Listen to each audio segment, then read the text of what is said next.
All right. So chemists, this is one of the scariest words in 10th grade chemistry.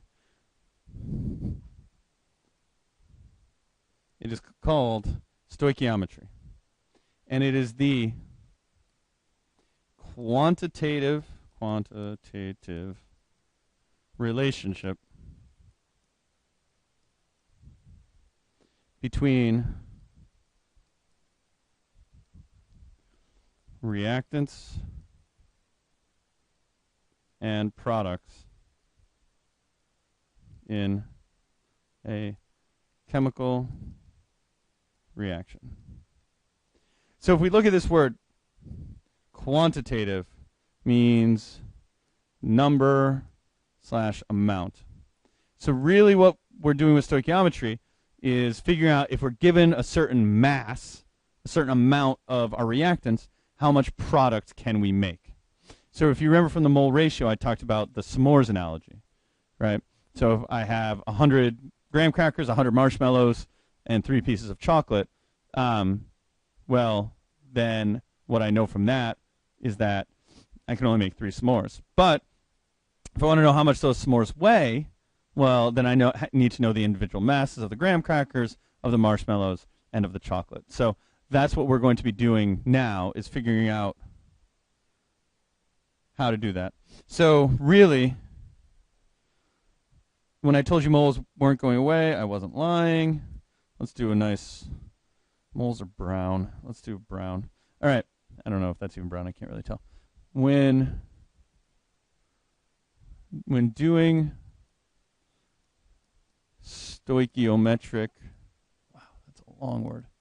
That's some awful handwriting. Stoichiometric problems, grams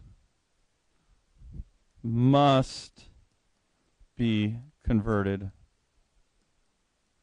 to moles,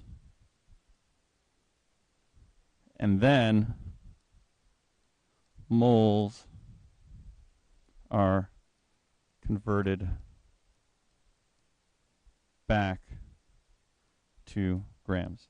Now, you can also do this with solutions, right? You can figure out the number of moles present in a solution, but here's the takeaway. Go to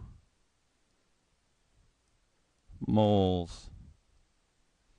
There's that Modell song, you gotta go to moles. You go to moles. For all these stoic problems, go to moles. All right, it's 3 steps. 1, convert to moles. And this is either grams to moles with the molar mass or concentration to moles using volume. And I'm using molarity. So here I'm just going to put molar mass. Here I'm going to put moles per liter. All right, then, just like we did in class the other day, use the mole ratio. That will give you how many moles of product you have. Then convert back to mass. And what that means is you're going moles to grams, or in some cases, moles to concentration. But this is like, that's normally the one you're looking for, is moles to grams.